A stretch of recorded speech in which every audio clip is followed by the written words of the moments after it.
Welcome to Arkesh with PM channel. இன்றைக்கி நம்ம சேனலில் ரொம்ப ஒரு முக்கியமான வீடியோ. அதாவது சென்ட்ரல் கவர்மெண்ட்லேருந்து 2 அஃபிஷியல் நோட்டிஃபிகேஷன்கள் ரிலீஸ் ஆகிருக்கு. ரெண்டுமே வேறு நோட்டிஃபிகேஷன். 10th 12th படித்தவங்கலேருந்து அப்ளை பண்ணிக்கலாம்.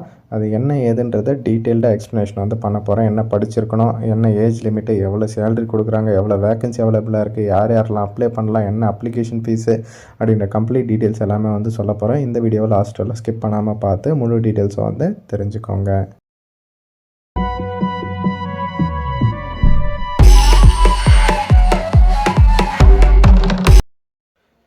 Okay friends, staff selection commission அதிலிருந்து பார்த்தீங்கன்னா ஸ்டெனோகிராஃபருக்கான ஒரு சூப்பரான ஒரு நோட்டிஃபிகேஷன் தான் ரிலீஸ் பண்ணியிருக்காங்க. ரொம்ப நாள் கழித்து இந்த நோட்டிஃபிகேஷன் இந்த வருஷத்துக்கு ரிலீஸ் பண்ணியிருக்காங்க. எல்லோரும் இந்த ஆப்பர்ச்சுனிட்டியை யூஸ் பண்ணிக்கணும். இதை ஸ்டெனோகிராஃபர் தெரிஞ்சவங்க தான் பண்ணணுமா அப்படின்றது கிடையாது. எல்லாருமே பண்ணலாம். அது மட்டும் இல்லாமல் இதில் ஒன்லி மேல் கேண்டிடேட்ஸ் தான் எலிஜிபிள் அப்படின்றதையும் இங்கே மென்ஷன் பண்ணியிருக்காங்க. நான் உங்களுக்கு இன்னொரு நோட்டிஃபிகேஷனுமே இருக்குது, அதையுமே நான் உங்களுக்கு சொல்கிறேன். சரியா? இப்போ இதிலே பார்த்தீங்கன்னா grade C, grade D 2 category இருக்குது. 18 வயசுலேருந்து 30 வயசு வரல இருக்கிறவங்க தாராளமாக அப்ளை பண்ணலாம். இதற்கான இயர்ஸுமே கொடுத்துருக்காங்க பாருங்கள், எந்த இயர்லேருந்து எந்த இயர் பிறந்தவங்க அப்ளை பண்ணலாம் அப்படின்ட்டு. இதே நீங்கள் ஸ்டெனோகிராஃபர் கிரேடு டி கேட்டகிரிக்கு பார்த்தீங்கன்னா 18 வயசுலேருந்து 27 வயசு வரல சொல்லியிருக்காங்க. இந்த ஏஜ் லிமிட்டில் இருக்கிறவங்க நீங்கள் தாராளமாக அப்ளை பண்ணிக்கலாம். சரியா? தெளிவாக கொடுத்துட்ருக்காங்க. இதில் உங்களுக்கு என்ன ஏஜோ அதன்படி நீங்கள் அப்ளை பண்ணிக்கலாம். அப்படியே அதிகமாக இருந்தாலும் பிரச்சனை இல்லை. SC STக்கு 5 இயர்ஸ் ரிலாக்ஸேஷன் கொடுக்குறாங்க. 5 இயர்ஸ் எக்ஸ்ட்ரா இருக்கிறவங்களும் இதற்கு நீங்கள் அப்ளை பண்ணலாம். அதுக்கப்புறம் OBC 3 இயர்ஸ் கொடுக்குறாங்க. மாற்றுத்திறனாளிகள் 10 இயர்ஸு. இந்த மாதிரி மாற்றுத்திறனாளிகள்லேயே பார்த்தீங்கன்னா கம்யூனிட்டிஸ் வைஸ் சேஞ்ச் ஆகுது. எக்ஸ் சர்வீஸ் மேனுக்கு கொடுத்துருக்காங்க. இந்த மாதிரி நிறைய ஆப்பர்ச்சுனிட்டிஸும் ஏஜ் லிமிட்டில் ரிலாக்ஸேஷனுமே கொடுத்துருக்காங்க. யூஸ் பண்ணிக்கணும் எல்லாருமே. இன்னொரு முக்கியமான விஷயம் இதில் என்னென்னா, BC MBC சென்ட்ரல் கவர்மெண்ட்டில் OBCன்னு சொல்லுவாங்க. OBC கம்யூனிட்டி சர்டிஃபிகேட் இல்லாதவங்க சொல்லுங்கள், நான் அப்ளை பண்ணி தரேன். டிஸ்கிரிப்ஷனில் வாட்ஸ்அப் நம்பர் இருக்குது, மெசேஜ் பண்ணுங்கள். அதே மாதிரி SC ST கம்யூனிட்டி சர்டிஃபிகேட்டில் ஃபோட்டோ வச்சு இருக்கா அப்படின்றதையும் செக் பண்ணிக்கோங்க. அப்படி இல்லாதவங்க சொல்லுங்கள், அதையுமே நான் உங்களுக்கு அப்ளை பண்ணி தரேன். சரியா? நல்ல ஒரு ஆப்பர்ச்சுனிட்டி தான், எல்லாருமே யூஸ் பண்ணிக்கோங்க. மஸ்ட்டாக இந்த வீடியோவை ஷேர் பண்ணுங்கள். வேகன்சியை பொறுத்தவரையிலும் பார்த்திங்கன்னா 731 வேகன்சி சொல்லியிருக்காங்க, அப்ராக்சிமேட்டாக சொல்லியிருக்காங்க. அதனால் இன்க்ரிமெண்ட் பண்ணுறதுக்குமே வாய்ப்புகள் இருக்குது. இப்போதைக்கு பார்த்திங்கன்னா அஃபிஷியலாக 731 வேகன்சி அப்படின்றத சொல்லியிருக்காங்க. இதில் என்ன படிச்சிருக்கணும் இதுக்குன்னு பார்த்திங்கன்னா 12th படிச்சிருந்தாலே போதுமானது. இதற்கு நீங்கள் தாராளமாக அப்ளை பண்ணலாம் அப்படின்ட்டு சொல்லியிருக்காங்க. உங்களுக்கு பார்த்திங்கன்னா எக்ஸாம் எல்லாம் முடிச்சுட்டு உங்களுக்கு ஸ்கில் டெஸ்ட் மட்டும் இருக்கும். அப்போ மட்டும் நீங்கள் அந்த ஸ்டெனோகிராஃப் தெரிஞ்சால் போதும். சரியா? அப்ளிகேஷன் ஃபீஸை பொறுத்தவரையிலும் 100 ருபீஸ் தான். ஆஸ் யூஷுவல் SSCயில் எப்போவுமே 100 தான். இதிலே பார்த்தீங்கன்னா SC ST மாற்றுத்திறனாளிகள், அப்புறம் ஃபீமேலு, அதாவது இந்த நோட்டிஃபிகேஷன் செட் ஆகுது. ஏன்னா மேல் கேண்டிடேட்ஸ் மட்டும்தான் அப்ளை பண்ணோம்.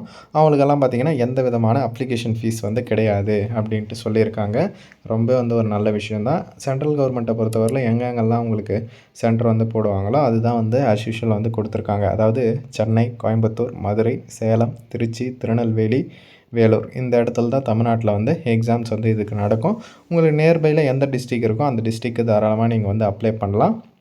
அதுக்கப்புறம் பார்த்திங்கன்னா ஜென்ரல் இன்டெலிஜென்ஸ் எக்ஸாமை பொறுத்தவரையிலும் ஒரு சிங்கிள் எக்ஸாமினேஷன் இருக்குது. அதில் பார்த்திங்கன்னா கம்ப்யூட்டர் பேஸ்டு எக்ஸாமினேஷனு.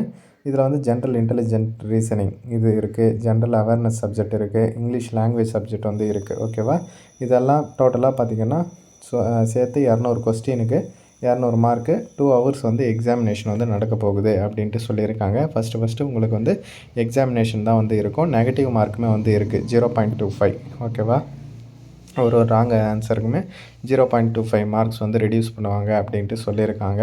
அதே மாதிரி பார்த்திங்கன்னா அப்ஜெக்டிவ் மல்டிபிள் சாய்ஸ் கொஸ்டினில் தான் இருக்கும் அப்படின்றதையும் சொல்லியிருக்காங்க. இங்கிலீஷ் அண்ட் ஹிந்தி ரெண்டுத்துலேயுமே இருக்கும் அப்படின்ட்டு சொல்லியிருக்காங்க. சிலபஸ்மே சொல்லியிருக்காங்க பாருங்கள், எதுக்கு எவ்வளோ அப்படின்ற மாதிரி. சரியா? அதையுமே பார்த்துக்கோங்க. அதுக்கப்புறம் பார்த்திங்கன்னா ஸ்கில் டெஸ்ட்டு, அதுக்குமே லாங்குவேஜ் கொடுத்துருக்காங்க பாருங்கள். ஸ்டெனோகிராஃபர் டி இங்கிலீஷும் இருக்குது, ஹிந்தியும் இருக்குது. ஓகேவா? நீங்கள் எது வேணுனாலும் நீங்கள் சூஸ் பண்ணிக்கலாம். உங்களுக்கு ஸ்டெனோகிராஃபி எதில் தெரியுமோ அதில் நீங்கள் சூஸ் பண்ணிக்கலாம். அதற்கான ஸ்பீடு எல்லாமே சொல்லியிருக்காங்க. 100 வேர்ட்ஸ் பர் மினிட்டு, 10 மினிட்ஸில் அப்படின்ட்டு. இது கிரேட் சி அந்த மாதிரின்னா நான் சொன்னது தான் கிரேட் சி. கிரேட் டி கேட்டகரியாக இருந்தால் 80 வேர்ட்ஸ் பர் மினிட். ஓகேவா? கிரேட் டிக்கு கொடுத்துருக்காங்க. அதுக்கப்புறம் இன்னொரு நோட்டிஃபிகேஷன் நான் சொன்னேன் இல்லையா, அது பார்த்திங்கன்னா கம்பைன்டு ஹிந்தி டிரான்ஸ்லேட்டர் எக்ஸாமினேஷன். நீங்கள் ஆன்லைனில் இப்போயே அப்ளை பண்ணிக்கலாம், ஒன்றும் பிரச்சனை கிடையாது. இருங்க, அந்த ஸ்டெனோகிராஃபர் டி சொன்னேன் இல்லையா, சி மற்றும் டி கேட்டகரி. அதற்கு வந்து லாஸ்ட் டேட் பார்த்தீங்கன்னா 16/5/2026 வரலும் கொடுத்துருக்காங்க. ஏப்ரல் 24 ஸ்டார்ட் ஆகிடுச்சு. சரியா, இதற்கான எக்ஸாமினேஷன் ஜூலையில் வந்து இருக்கும் அப்படின்ற மாதிரி சொல்லியிருக்காங்க. அப்ளிகேஷன் கரெக்ஷன் இருந்தால் மே 21 பண்ணிக்கலாம் அப்படின்றதையும் வந்து சொல்லியிருக்காங்க. சரியா, அதை இம்பார்ட்டன்ட் டேட்ஸ் நான் உங்களுக்கு சொல்லலை, அதை நான் உங்களுக்கு இப்போ நான் இன்ஃபார்ம் பண்ணிட்டேன். சரியா, அதுக்கப்புறம் பார்த்திங்கன்னா ஹிந்தி டிரான்ஸ்லேட்டர் அப்படின்ற ஒரு எக்ஸாம் வந்து இருக்குது. சரியா, அதையுமே வந்து நீங்கள் வேணும்னா தேவைப்படுறவங்க அப்ளை பண்ணிக்கலாம். ஹிந்தி டிரான்ஸ்லேட்டர் அவங்களுக்கு பார்த்திங்கன்னா ஹிந்தியும் தெரிஞ்சிருக்கணும், இங்கிலீஷும் தெரிஞ்சிருக்கணும். ஓகேவா, அதை நான் உங்களுக்கு டீட்டெயில்டாக வந்து எக்ஸ்ப்ளனேஷன் பண்ணுறேன் அந்த நோட்டிஃபிகேஷனும். அது அப்ளை பண்ணுறவங்களும் நீங்கள் அப்ளை பண்ணிக்கலாம். ரீசெண்டாக பார்த்தீங்கன்னா பேஸில் 14 நோட்டிஃபிகேஷன் வந்து எஸ்எஸ்சியில் ரிலீஸ் பண்ணியிருந்தாங்க. சரியா, அதையுமே நான் செப்பரேட்டாக வீடியோ போட்டிருக்கேன். இப்போ எஸ்எஸ்சியில் கரண்ட்டில் பார்த்தீங்கன்னா மொத்தம் 3 நோட்டிஃபிகேஷன்கள் வந்து அவைலபிளாக இருக்குது. உங்களுக்கு எது தேவையோ நீங்கள் வந்து அப்ளை பண்ணிக்கலாம். இப்போ நான் சொன்னேன் இல்லையா, ஸ்டெனோகிராஃபர் சிஎன்டி அது ஒன்று, அதுக்கப்புறம் இந்த ஹிந்தி டிரான்ஸ்லேட்டர் ஒன்று, அப்புறம் பேஸ் 14 நோட்டிஃபிகேஷன் அது ஆல்ரெடி போட்டேன். பேஸ் 14 நோட்டிஃபிகேஷன் எப்படி அப்ளை பண்ணுறது, அப்புறம் வந்து அந்த நோட்டிஃபிகேஷன் பற்றி எல்லாமே வந்து நான் போட்டிருக்கேன். டிஸ்கிரிப்ஷனில் லிங்க் தரேன், செக் பண்ணி பாருங்கள். ஓகேவா, இது வந்து பார்த்திங்கன்னா நீங்கள் 14 வரலாம் அப்ளை பண்ணிக்கலாம். மே 14 வரலாம். ஜூனியர் டிரான்ஸ்லேஷன் ஆஃபீஸர் அப்படின்ற போஸ்ட்டு 35,400 வந்து சேலரி வந்து இருக்கும். அதுக்கப்புறம் பார்த்திங்கன்னா அதுலேயே மல்டிபிள் இது இருக்குது. டிபார்ட்மெண்ட் ஆர்ம்டு ஃபோர்ஸில், செக்ரட்டரியேட்டில் அந்த மாதிரி வந்து இருக்குது. அதுக்கப்புறம் பார்த்திங்கன்னா சீனியர் ஹிந்தி டிரான்ஸ்லேட்டர் அதுவுமே வந்து இருக்குது. டோட்டலாக பார்த்திங்கன்னா 84 வேக்கன்சிஸ் தான் வந்து கொடுத்துருக்காங்க, எல்லா போஸ்ட்டுமே சேர்த்து. சரியா, ஏஜ் லிமிட்டை பொறுத்தவரையிலும் என்ன சொல்லியிருக்காங்கன்னா 18 வயசுலேருந்து 30 வயசு வரலாம் இருக்கணும் அப்படின்ற மாதிரி சொல்லியிருக்காங்க. அதே மாதிரி தான் நான் ஆல்ரெடி சொன்ன மாதிரி எஸ்சி எஸ்டிக்கு 5 இயர்ஸ் ரிலாக்ஸேஷன், ஓபிசிக்கு 3 இயர்ஸ், மாற்றுத்திறனாளிக்கு 10 இயர்ஸ் அப்படின்ற மாதிரி ஏஜ் ரிலாக்ஸேஷனுமே வந்து கொடுத்துருக்காங்க. எஜுகேஷன் குவாலிஃபிகேஷனாக என்ன சொல்லியிருக்காங்க அப்படின்னா, இப்போ வந்து பார்த்திங்கன்னா மாஸ்டர் டிகிரி வந்து முடிச்சிருக்கணும். எதுலன்னா ஹிந்தி வித் இங்கிலீஷும் வந்து படிச்சிருக்கணும் அப்படின்ட்டு சொல்லியிருக்காங்க. அப்படி இல்லைன்னா மாஸ்டர் டிகிரி இன் இங்கிலீஷ் படிச்சிருக்கணும், வித் ஹிந்தியும் கம்பல்சரியாக வந்து படிச்சிருக்கணும் ஒரு சப்ஜெக்டாக அப்படின்ற மாதிரி இது ஒரு ஆப்ஷன் வந்து கொடுத்துருக்காங்க. ஓகேவா, இதுதான் மெயின். பட் ஹிந்தி டிரான்ஸ்லேட்டருக்கு ஹிந்தி கம்பல்சரி வந்து கேட்குறாங்க. சரியா, அதே தான் மாற்றி மாற்றி வந்து கொடுத்துருக்காங்க. உங்களுக்கு எதனா சூட்டபுளாக இருந்தால் நீங்கள் அப்ளை பண்ணுங்கள். சரியா, இதுவும் ஒரு நல்ல நோட்டிஃபிகேஷன் தான் ஹிந்தி இல்லை இங்கிலீஷில் படித்தவங்களுக்கு. பட் ஹிந்தி வந்து தெரியணும் அப்படின்ட்டு சொல்லியிருக்காங்க. 14/5/2026 அன்றைக்கி தான் வந்து லாஸ்ட் டேட்டு. அதே மாதிரி ஓபிசி கேட்டகரியில் வரவங்க, ஜென்ரல் கேட்டகரியில் வரவங்க அவங்களுக்கெல்லாம் வந்து ₹100 எக்ஸாமினேஷன் ஃபீஸ் வந்து இருக்குது. எஸ்சி எஸ்டி ஃபீமேலுக்கெல்லாம் ஃபீஸ் கிடையாது. அதே மாதிரி பார்த்திங்கன்னா இதுக்குமே வந்து அந்த சவுத்தர்ன் ரீஜனில் வர எக்ஸாமினேஷன் மோஸ்ட்லி வந்து கவர் ஆகுது. ஓகேவா, சென்னை, கோயம்புத்தூர், மதுரை, திருச்சி இதெல்லாமே வந்து கவர் ஆகுது. சரியா, இது தேவைப்படுறவங்களும் அப்ளை பண்ணிக்கோங்க. உங்களுக்கு எந்த எக்ஸாமினேஷன் சென்டர் வேணுமோ அதை வந்து பண்ணிக்கலாம். அதே மாதிரி இதற்கான எக்ஸாமினேஷன் பொறுத்தவரையில் பேப்பர் 1 பேப்பர் 2ன்னு இருக்குது. ஃபஸ்ட்டு வந்து பார்த்திங்கன்னா கம்ப்யூட்டர் பேஸ்டு மோடில் வந்து இருக்கும். ஜென்ரல் ஹிந்தி, ஜென்ரல் இங்கிலீஷ் ரெண்டுமே வந்து கேட்குறாங்க. 100 கொஸ்டின், 100 மார்க்குக்கு 2 மணி நேரம் எக்ஸாம். இதே பேப்பர் 2 பார்த்திங்கன்னா டிஸ்கிரிப்டிவ் டைப்பில் வந்து இருக்குது. அதாவது டிரான்ஸ்லேஷனும் எஸ்ஐயும் மிக்ஸ் பண்ணி இருக்கும். 200 மார்க்குக்கு 2 மணி நேரம் உங்களுக்கான எக்ஸாமினேஷன் வந்து இருக்கும். சரியா, இதற்கான சிலபஸ் டீட்டெயில்ஸு எல்லாமே வந்து இதிலே கொடுத்துருக்காங்க.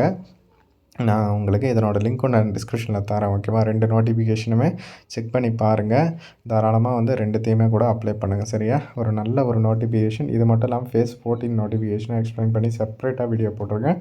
அதனோட லிங்க்கும் நான் டிஸ்கிரிப்ஷனில் தரேன், செக் பண்ணி பாருங்கள். இந்த வீடியோவை மஸ்ட்டாக உங்கள் ஃப்ரெண்ட்ஸ் அண்ட் ஃபேமிலி குரூப்லேயும் தெரியப்படுத்துங்க. தேங்க்ஸ் ஃபார் வாட்சிங் ஃப்ரெண்ட்ஸ்.